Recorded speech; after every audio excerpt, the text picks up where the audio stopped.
The Sigma has spoken. Welcome back to another Zero Gaming video. Today, we'll be doing this integral right here. I'll show you, I'll show you two ways to solve this integral. Show you the long way, but a more intuitive way, versus a more shorter way that is a little less intuitive, and you probably wouldn't see on your first try, but yeah. So with this first statement, I'm not trying to write sine and cosine, so we're gonna abbreviate them to just S and C.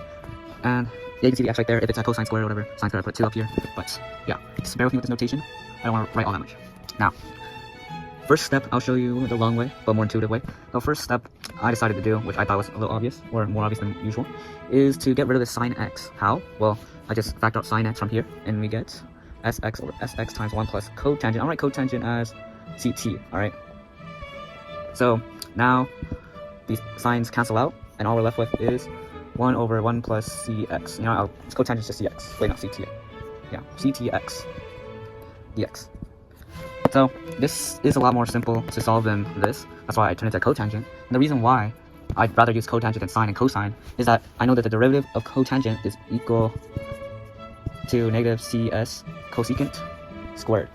And there's an identity that states that cosecant squared x equals 1 plus ct squared. So that's why I'd rather use cotangent than cosine and sine, because cosine and sine are just repeating loops of each other. So showing that the derivative of cotangent could lead back to cotangent, I'll show you that you should figure out that I'm gonna use u stuff. So u equals 1 plus cotangent x. I'm gonna keep the 1 and include the 1 because it's more simple if we just make it into one whole fraction instead of 1 plus a variable. Anyways, so then we get du equals negative cs cosecant squared x dx. As I've said before, cosecant squared x equals 1 plus cotangent x. And if we solve for this in this little equation, we get that u minus 1 equals cotangent x. So therefore, when I expand this into negative 1 plus cotangent squared x, now this right here will become u minus 1 squared plus 1 dx equals du. And then I'll just divide this onto here. So then dx equals to negative du over u minus 1 squared plus 1, right? Let's solve that for space. And then we just... So now it's u, and then I should put a negative sign here. Negative 1 plus u minus 1 squared, and then du. So yeah.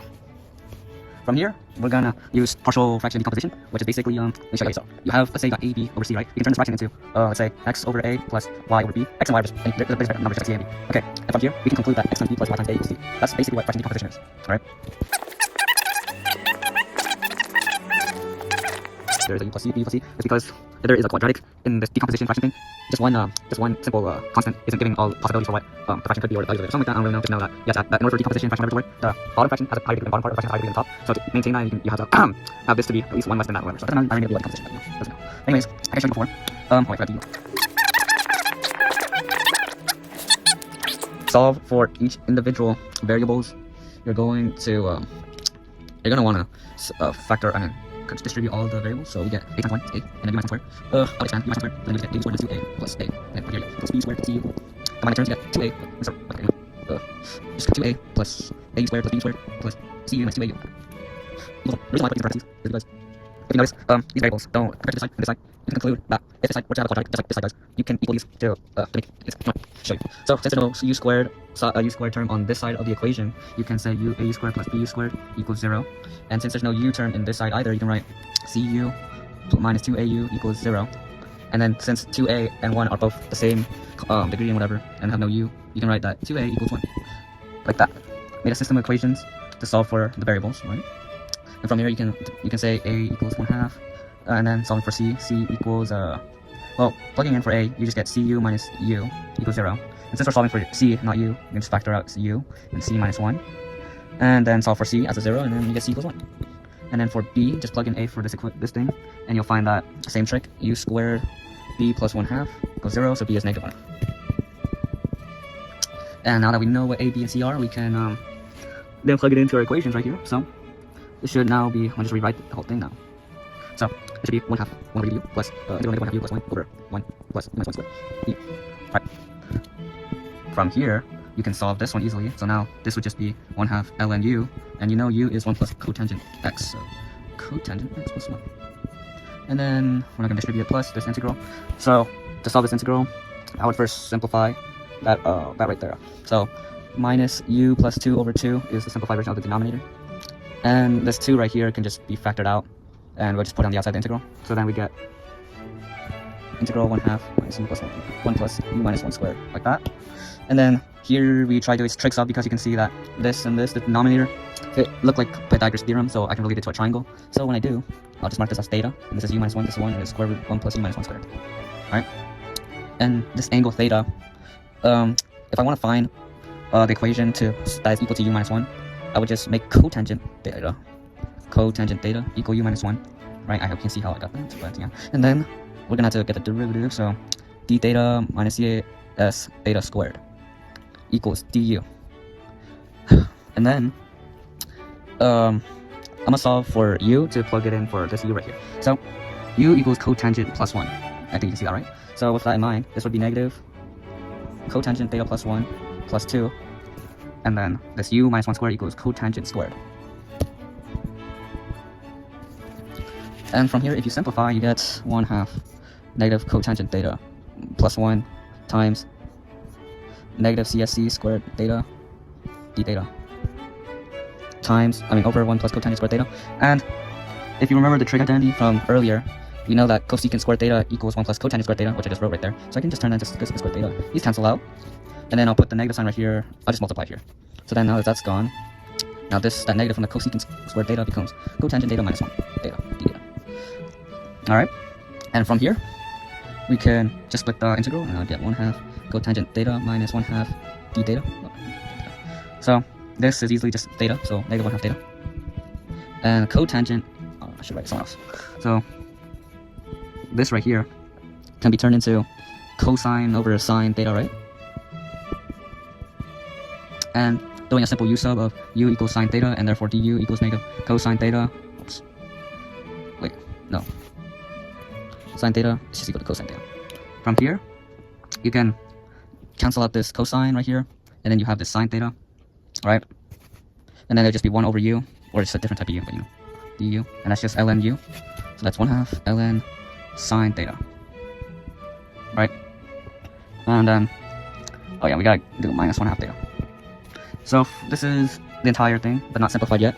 1/2 cotangent x plus 1 plus 1/2 sine theta minus 1/2 theta. So from the triangle we drew earlier, u minus 1, 1, whatever. I'm not drawing this side. But, oh yeah, I do need it. Okay. So, with theta, I originally wrote that cotangent theta equals u minus 1, right? So if we took the arctan of that, you just get theta equals arctan u minus 1. And u minus 1, or u, was cotangent theta of x plus 1 and minus 1. So that's just arctan of just cotangent x. So therefore, theta equals x. And we can just write that as here, negative 1 of x. And for sine theta is equal to 1 over square root u minus 1 squared plus 1. And if we substitute cotangent for u, cotangent plus 1, we get cotangent squared theta minus x plus 1 square rooted. And if we remember, cotangent squared plus 1 is just cosecant squared. So that cosecant term and the squared and the square root cancel, and then you just get cosecant x. And 1 over cosecant whatever equals sine x. So there you go. So replace that with a sine x. So this is what we have so far, and we have multiplied this by negative at the end, but plus c, forget plus c, but alright, no, plus c on the outside of this actually. And we're gonna simplify these ln's first before anything else. So 1/2 blah blah times sine whatever. I'm gonna just write out fully cotangent. So cotangent whatever is right. So we got multiply. So we're gonna multiply these two because they're adding, right? So sine x plus sine x times cotangent x, right? But remember, cotangent is cosine x over sine x. These cancel out, so that would just mean this is. So we now have 1/2 ln sine x plus cosine x minus 1/2 x, and then we distribute the negative, and then now we have 1x minus 1/2 ln sine x plus cosine x plus c. And there's your answer. From here to here. Boy, this is freaking tough. Now that you have finished watching my long way, show you a short way. So we're gonna set this integral to equal to I, right? And then we're gonna actually multiply I by 2 or add I to itself. So we get 2I equals 2 sine x over cosine x sine x dx, right? And then I'll do 2 sine x plus cosine x minus cosine x over sine x plus this dx. It's 2I, right? And then from here, I'll separate the fractions. I'll separate some. So I'll have 2 sine of sine x plus cosine x over sine x plus cosine x. And then the other integral would be sine x minus cosine x over sine x plus cosine x. But I'm going to do something. I'm going to make this into a plus sign minus sign. So then it would be cosine x minus sine x, and put the negative sign on the outside. And then from here, let's go to 2i by the way. And then from here, cancel this out, and all you're left with is dx. And dx is just x, and then minus this integral.